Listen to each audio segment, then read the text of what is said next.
उनको ध्यान में रख के फिर कर्म करना। फिर तुम जानते रहोगे कि कुछ भी हो जाए खाली तो मैं रहूँगा ही।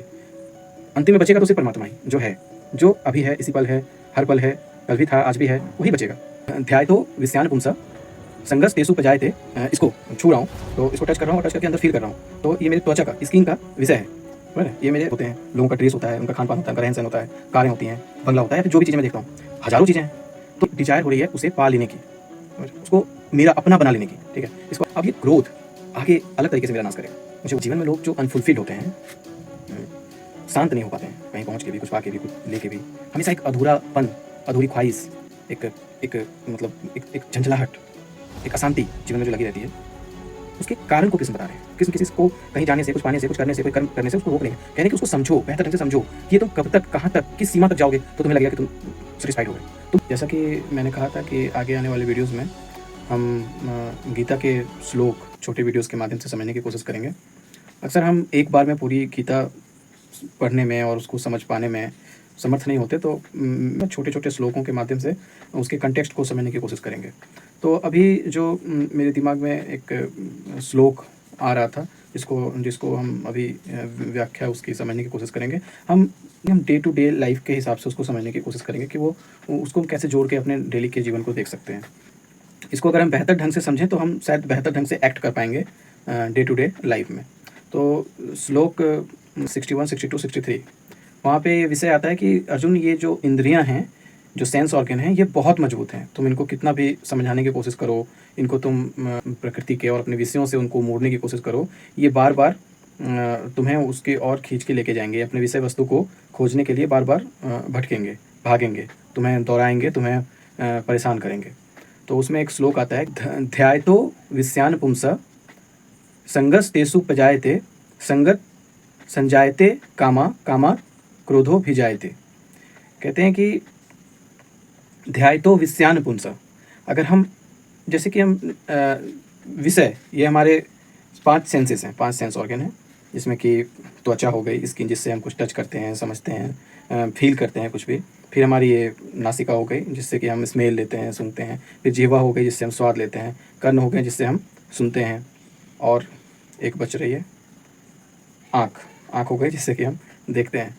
तो इन पांचों की अपने विषय वस्तु होते हैं, ये उनको देखते हैं, समझते हैं। मतलब अगर हम अभी नॉर्मल जी रहे हैं, नॉर्मल है अभी, तो मेरे सामने एक मोबाइल रखा हुआ है, मैं बातें कर रहा हूँ, आसपास लाइट है, चीज़ें हैं, पंखा है एक, मेरे पास यहाँ पे किताबें हैं और डायरी है, तो इनको मैं देख रहा हूँ। ठीक है, ये मेरे सेंसेस के विषय हैं। मतलब इसको मैं जो देख रहा हूँ, ये मेरे आँखों का विषय है। आँख मेरा इंद्रिय है, एक सेंस ऑब्जेक्ट है, और ये और जो डायरी में देख रहा हूँ, ये इसका विषय है।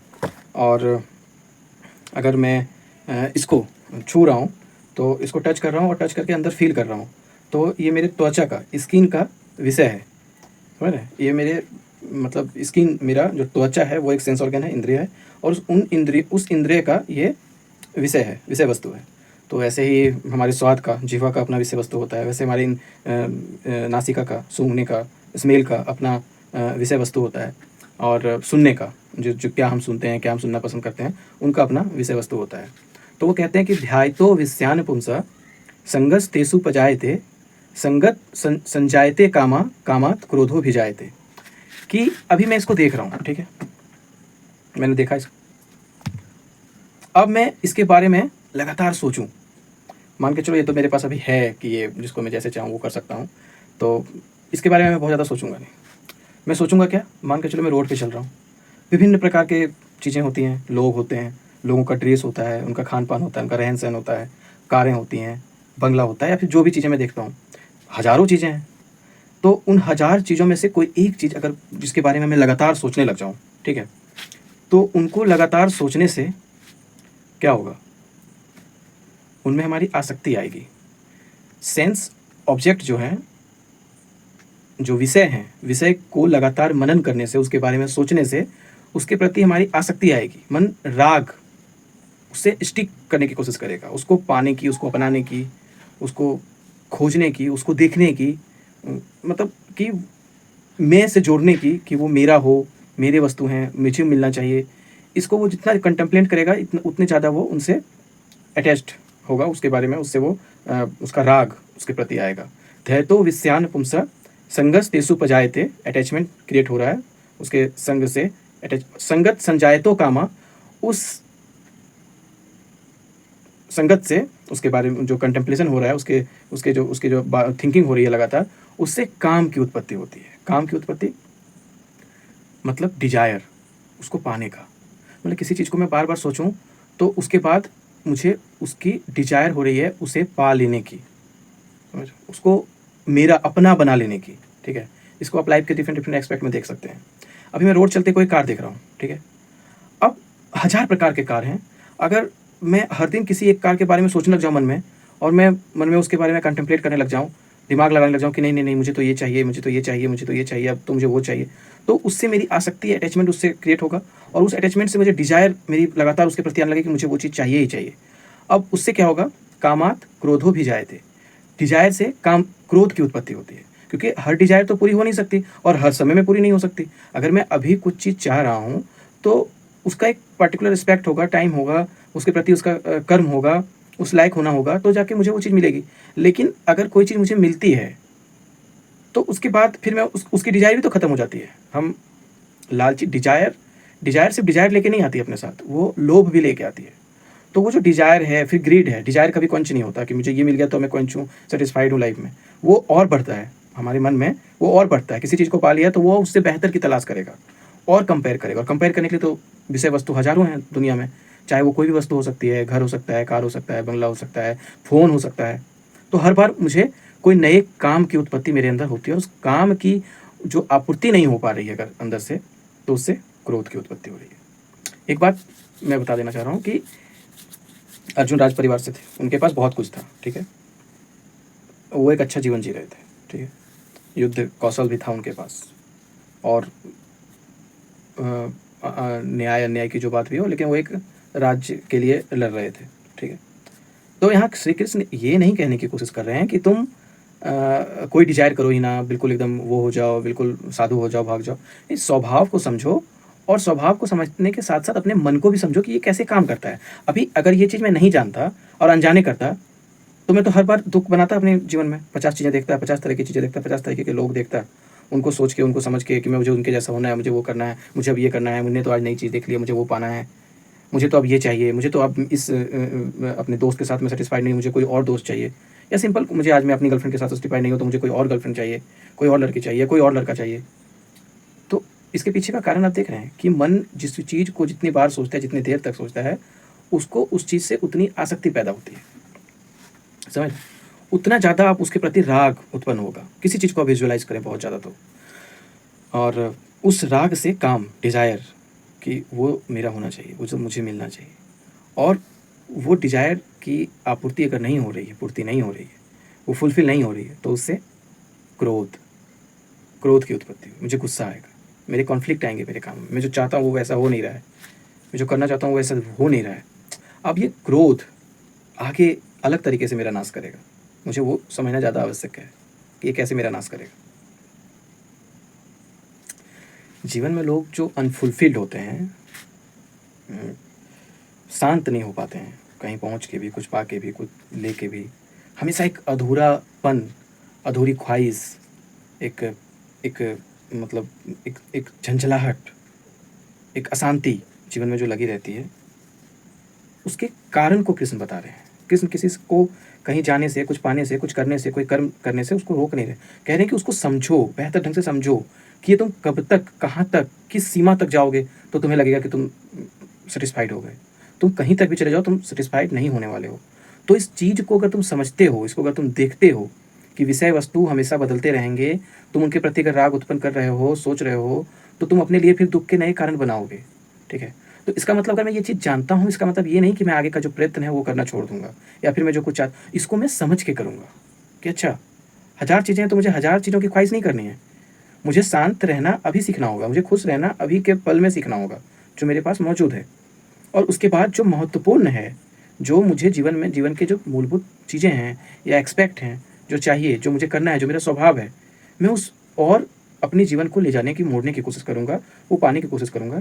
लेकिन मैं जो सहारा, वो जो प्लेज़र है, वो जो हैप्पीनेस है, वो मैं वस्तुओं को प्राप्त, हर नई वस्तुओं को प्राप्त करने में जो मैं सोचता हूँ कि मुझे सुख मिल जाएगा, इस बार नहीं मिला तो अगली बार ज़रूर मिल जाएगा, अगली बार नहीं मिला तो ये चीज़ पाके तो बिल्कुल मिल ही जाएगा, अंतिम बिल्कुल शांत, बिल्कुल जीवन लगे कि बिल्कुल सब कुछ हो गया। तो इस इल्यूज़न ये इन्फिनाइटली है, ये इन्फिनाइट है, ये कभी ख़त्म नहीं हो सकता, ये ख़त्म होगा ही नहीं। ये फिर इसका मार्ग वो अलग बताते हैं और वो मतलब जो है कि भक्ति और उस प्रभु को स्मरण करना, उस नथिंगनेस को, उस शून्य को और उस संपूर्ण को याद करना, उनको ध्यान में रख के फिर कर्म करना। फिर तुम जानते रहोगे कि कुछ भी हो जाए, खाली तो मैं रहूँगा ही। अंतिम में बचेगा तो सिर्फ परमात्मा ही, जो है, जो अभी है, इसी पल है, हर पल है, कल भी था, आज भी है, वही बचेगा। वो जो मैं नयापन ढूँढ रहा हूँ अपने अनुभव में कि मुझे ये मिल जाएगा तो मैं खुश हो जाऊँगा, ये मेरी बनाई गई धारणा है। उन धारणाओं ने मेरे अंदर काम की उत्पत्ति कराई है और वो मुझे ये बता रहा है कि ये हो जाएगा तो अब मैं बिल्कुल शांत हो जाऊँगा। इसका उपाय तो फिर वही परमात्मा के चरणों में जाना होगा। अगर शांत होना है, अगर तुम्हें क्वेंच्ड फील करना है हर पल, कुछ भी जो तुम्हारे पास हो, झोपड़ी हो तो झोपड़ी में ही, महल हो तो महल में ही, समझ रहे हैं? कुछ भी हो या फिर तुम कहीं पे भी हो, अगर तुम्हें आगे भी जाने की कोशिश करनी है शांत रह के। जीवन तो एक छोटा-सा क्या कहते हैं, एक वेव है जो कहीं ओरिजिनेट हुआ और कहीं जाके ख़त्म हो जाएगा। इसमें तुम चुन सकते हो अशांत होके जीवन जीना और शांत होके जीवन जीना। तो अगर तुम्हें शांत होके जीवन जीना है तो तुम्हें फिर प्रेम का सहारा लेना पड़ेगा। तब तो तुम्हें फिर शांति का सहारा लेना पड़ेगा, ईश्वर समर्पण भाव और भक्ति का सहारा लेना पड़ेगा। फिर तो तुम्हें असली स्मरण जो अंतिम में बचता है कि तुम अंदर से खाली हो, नथिंग हो। और वो नथिंग किसका नथिंग है? वो ईश्वर परमात्मा का नथिंग है। उस नथिंग में परमात्मा भी विराज करते हैं। तुम्हें कुछ मिलने वाला नहीं है, तुम्हारे सिर्फ विचार हैं। उन विषय वस्तु को सोचने की तुम्हारी अपनी प्रवृत्ति है। तुम उसको सोच के अपने अंदर डिजायर जगा सकते हो, अपने अंदर काम जगा सकते हो, उससे क्रोध उत्पन्न कर सकते हो। ये सब चलता रहेगा, ये करते रहोगे, जीवन खत्म हो जाएगा, बीत जाएगा। तो तुम्हें अगर शांति ढूंढनी है, अपनी चेतना के स्तर को बढ़ाना है, तब तो फिर वही सहारा है। तब तो फिर तुम्हें कृष्ण को ही अपनाना पड़ेगा, तब तो तुम्हें जानना पड़ेगा। लेकिन विश्वास करके नहीं कि मैं कृष्ण पे विश्वास कर रहा हूँ तो मेरे साथ सब कुछ अच्छा होने लग जाएगा, इसलिए नहीं। लालच नहीं, लालच तो फिर उसको भी तुम ऑब्जेक्ट बना दे रहे हो ना कि कृष्ण भी ऑब्जेक्ट ऑफ योर डिजायर हो गए हैं कि उनके, अगर उनके बिना नहीं मुझे मिल सकता है जी संसार का सुख, तो उनके साथ ही सही, चलो मैं उनको अपना लेती हूँ, उनके साथ मुझे संसार का सुख मिल जाएगा। संसार के सुख चलते रहेंगे, आते रहेंगे, जाते भी रहेंगे, सुख भी आएगा, दुख भी आएगा। वो हम अगले श्लोक में बात करेंगे कि सुखे दुखे समय कृत्वा लाभा लाभो जया जयो। लेकिन मैं अभी जो बोल रहा हूँ उसमें समझने वाली बात ये है कि ये चलता रहेगा। तुम्हें उसमें अगर स्थित होना है, स्थित प्रज्ञ होना है, जीवन में हर पल शांत, खुश, और मतलब दुख भी है तो उसको इतने गहराई से देखना कि तुम्हें फिर अंदर इतना एहसास हो कि कुछ नहीं, जाएगा, ये भी जाएगा। सुख है तो कहाँ तक, कब तक भागोगे, कितना अपने माइंड को ऊपर करोगे, ये भी जाएगा। क्योंकि वो स्वभाव है उसका बदलना ना, वो विषय वस्तु है। वो तुम्हें कुछ पल के लिए तुम कुछ चाहते थे वो मिल गया, अब तुम्हें कुछ पल के लिए लगे कि हाँ मुझे मिल गया, लेकिन वो कब तक, कितने देर तक? तो अंतिम में सहारा श्री कृष्ण ही बनेंगे, वही बनेंगे। इसीलिए लास्ट में वो हम बात करेंगे, मतलब वो कहते तो है ना कि सर्वधर्मान परित्यज्य मामेकम शरणम वत्स, सारे धर्म का त्याग करके तुम मेरी शरण में आ जाओ वत्स, और मेरे को परम मान के फिर तुम युद्ध करो, तुम सब चीज़ों से मुक्त हो। सब चीज़ों से मुक्त मतलब करते हुए भी, युक्त रहते हुए भी तुम मुक्त रहोगे। सारी चीज़ों में युक्त, लिप्त, लड़ाई कर रहे हो, झगड़ा कर रहे हो, सब कुछ में तुम लीन रहते हुए भी मुक्त रहोगे, क्योंकि तुम्हारे हृदय में अब मेरा वास हो गया है। अब जब श्री कृष्ण का वास हृदय में हो जाएगा तो वो तुमसे फिर कभी कुछ गलत करने भी नहीं देंगे। यही भी बात है। फिर तुम कहोगे कि मैं युद्ध भी कर लूँ बिना मतलब के, फिर तुम वो करोगे जो जरूरी है, जो न्याय संगत है, जो धर्म संगत है, जो धर्म तुमसे करवाएगा।